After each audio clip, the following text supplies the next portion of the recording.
اس دنیا سے اکتا چکا ہے، دنیا سے بیزار ہو چکا ہے، اور وہ کہہ رہا ہے کہ اے محبوب تم نے ہمارے ساتھ بے وفائی کی ہے، کوئی اچھا سلوک نہیں کیا، اسی وجہ سے ہم اس دنیا سے تنگ آ چکے ہیں، بیزار ہو چکے ہیں، ہمارا دل اب یہاں سے اٹھ چکا ہے۔ وہ کیا چیز ہے وہ دراصل محبوب کی بے وفائی ہے، جس کی وجہ سے ہر ایک چیز سے دل اٹھا کر چلے۔ ہم نے ہر چیز سے دل اٹھا لیا ہے، بیزار ہو چکے ہیں، تنگ ہو کر اب یہاں سے اس دنیا سے کوچ کر رہے ہیں، رخصت لے رہے ہیں۔ اسی مناسبت سے آپ ایک اور شعر بھی اپنی تشریح میں شامل کر سکتے ہیں۔ نہ گیا کوئی عدم کو دل شاداں لے کر، یہاں سے کیا کیا نہ گئے حسرت و ارماں لے کر۔ نہ گیا کوئی عدم کو، عدم کی جانب، آخرت کی جانب کوئی شاد دل لے کر نہیں گیا، خوشحال طریقے سے نہیں گیا۔ یہاں سے کیا کیا نہ گیا، کون یہاں سے نہ گیا؟ حسرت و ارمان لے کر، حسرت اور ارمان لے کر یہاں سے لوگ گئے ہیں، کوئی بھی اس دنیا سے خوشی کے ساتھ نہیں گیا۔ تیسرے شعر میں میر تقی میر کہتے ہیں، کوئی نا امیداں نہ کر کے نگاہ، سو تم ہم سے منہ بھی چھپا کر چلے۔ کہ اے محبوب وقت رخصت ہم تو یہ سوچ رہے تھے کہ تم ہم پہ ایسی کوئی غصے کی نگاہ ڈالو گے کہ ہماری جتنی بھی تم سے امیدیں وابستہ ہیں ساری ٹوٹ جائیں گی، لیکن یہ تم نے کیا کیا؟ وقت رخصت تم ہمیں بغیر دیکھے، بغیر ہم سے بات چیت کیے، بغیر ہم پر کوئی غصے کی نگاہ ڈالے، بغیر ہم سے کوئی شکایت کرے چلے گئے ہو۔ اب ہم اس کنفیوژن میں ہیں، اب ہم اس پریشانی میں ہیں کہ تمہارا یوں ہم سے منہ چھپا کر جانا، کوئی تمہاری محبت کی ادا نہ ہو، کوئی نا امیدہ نہ کر کے نگاہ۔ تمہیں چاہیے تھا کہ جب تم جا رہے تھے تو ایک غصے بھری نگاہ ہم پہ ڈالتے تاکہ ہم میں کوئی امید باقی نہ رہتی، کوئی نا امیدہ نہ، تاکہ ہم نا امید ہو جاتے، کر کے نگاہ نظر سو تم ہم سے منہ بھی چھپا کر چلے۔ لیکن تم نے یہ کیا کیا؟ تم ہم سے منہ چھپا کر چلے گئے۔ اب ہم اس پریشانی میں ملوث ہو چکے ہیں کہ کہیں یہ تمہارا منہ چھپا کے جانا، بغیر ہم کو دیکھے جانا تمہاری محبت نہ ہو۔ اس حوالے سے آپ ایک اور شعر بھی لکھ سکتے ہیں، تو بول یا نہ بول تیرے بولنے کا غم نہیں، تیری ایک نظر کا دیکھنا تیرے بولنے سے کم نہیں۔ چوتھے شعر میں میر تقی میر کہتے ہیں، جبیں سجدہ کرتے ہی کرتے گئی، حق بندگی ہم ادا کر چلے۔ جبیں کہتے ہیں پیشانی کو، ماتھے کو سجدہ کرتے ہی کرتے گئی، حق بندگی، حق بندگی، بندگی کا حق، اب یہاں پہ کسرہ استعمال ہوا ہے، یہ مرکب اضافی ہے۔ بندگی کا حق، بندہ ہونے کا حق۔ حق بندگی کیا ہے؟ اللہ کی عبادت کرنا۔ ایک بندے کا حق یہ ہے کہ وہ اللہ تعالیٰ کی عبادت کرے جس مقصد کے لیے انسان کو پیدا کیا گیا ہے۔ جبیں سجدہ کرتے ہی کرتے گئی، حق بندگی ہم ادا کر چلے۔ کہ یا اللہ ہم اس دنیا میں آئے، ہمارا حق تھا کہ ہم تیری عبادت کریں، اور ہم نے عبادت کی ہے، جتنا ہم سے ہو سکا ہم نے تیرا حق ادا کرنے کی بھرپور کوشش کی ہے، یہاں تک کہ سجدے اتنے ہم نے کیے کہ ہمارا ماتھا جو ہے وہ گھس گیا۔ تیری عبادت میں ساری زندگی ہم نے بتا دی ہے، ساری زندگی گزار دی ہے، اب ہم اپنی طرف سے حق ادا کر کے جا رہے ہیں۔ ویسے تیرا حق تو ادا نہیں ہو سکتا، اللہ کی عبادت کا حق تو کوئی بھی ادا نہیں کر سکتا، اللہ کی جتنا بھی ہم شکر کریں تو کم ہے، جتنا بھی ہم شکر کریں وہ کم ہے، لیکن ہم نے اپنی طرف سے اپنا حق نبھایا ہے، بھرپور کوشش کی ہے، اب تو ہمارے سجدوں کو قبول کر۔ اب جبیں سجدہ کرتے ہی کرتے گئی، حق بندگی ہم ادا کر چلے، یہاں پہ جو مرکب اضافی استعمال ہوا ہے، اس حوالے سے ایک اور ویڈیو میں اپنے چینل پہ اپلوڈ کر دوں گا، اس میں آپ کو پتہ چل جائے گا کہ مرکب اضافی، مرکب عطفی کسے کہتے ہیں۔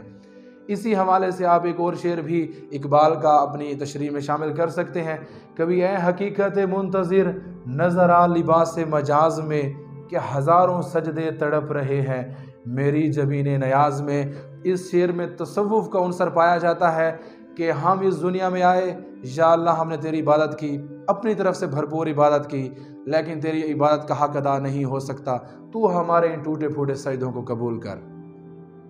5ویں شعر میں میر تقی میر کہتے ہیں، دکھائی دیے یوں کہ بے خود کیا، ہمیں آپ سے بھی جدا کر چلے۔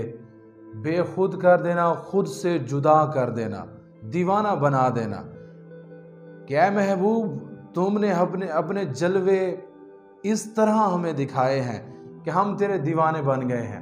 یہاں پہ اس شعر کو اب حقیقت کی جانب بھی لے جا سکتے ہیں، خدا تعالیٰ کی قدرت کے حوالے سے بھی آپ اس شعر کی تشریح کر سکتے ہیں کہ قدرت کے مناظر کو دیکھ کر ہم اتنے دیوانے ہوئے ہیں کہ اب ہم اپنی ذات کی بھی نفی کر رہے ہیں۔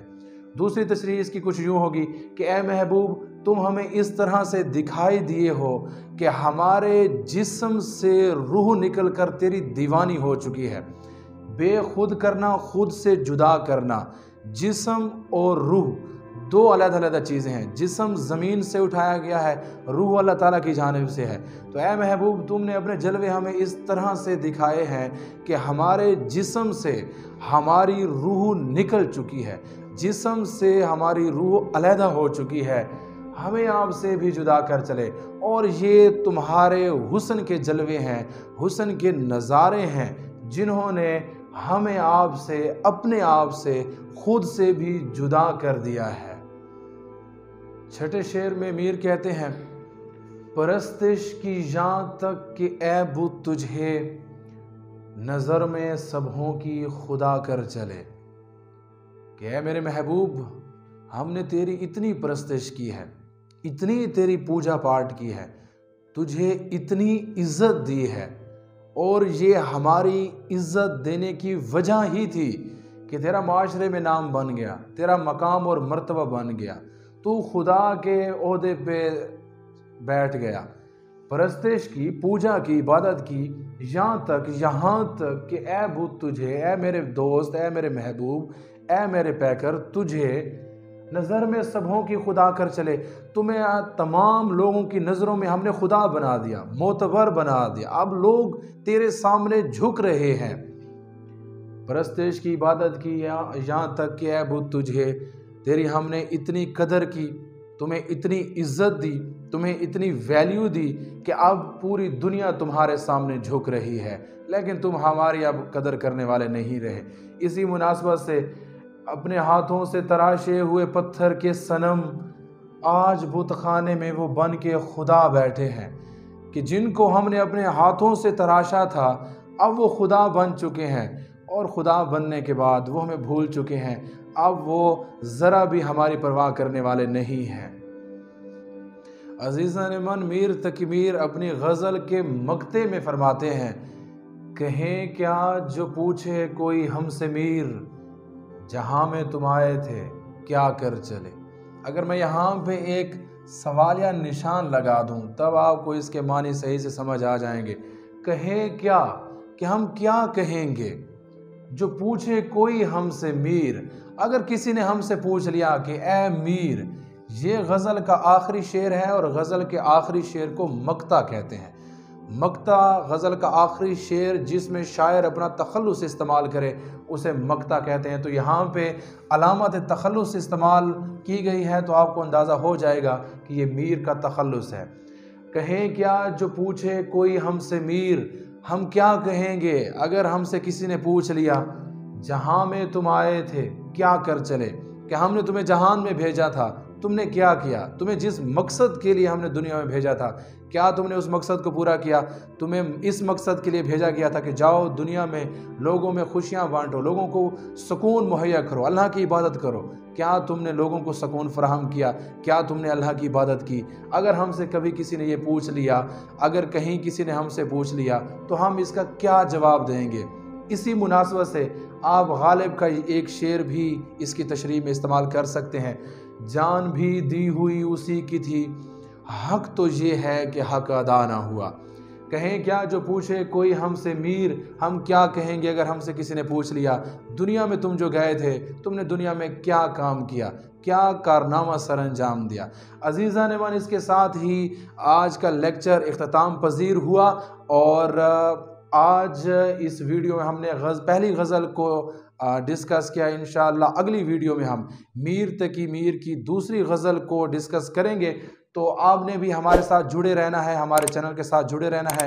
اگر ابھی تک آپ نے ہمارے چینل کو سبسکرائب نہیں کیا تو فوراً سے پہلے ہی اسے سبسکرائب کر لیں۔ شکریہ۔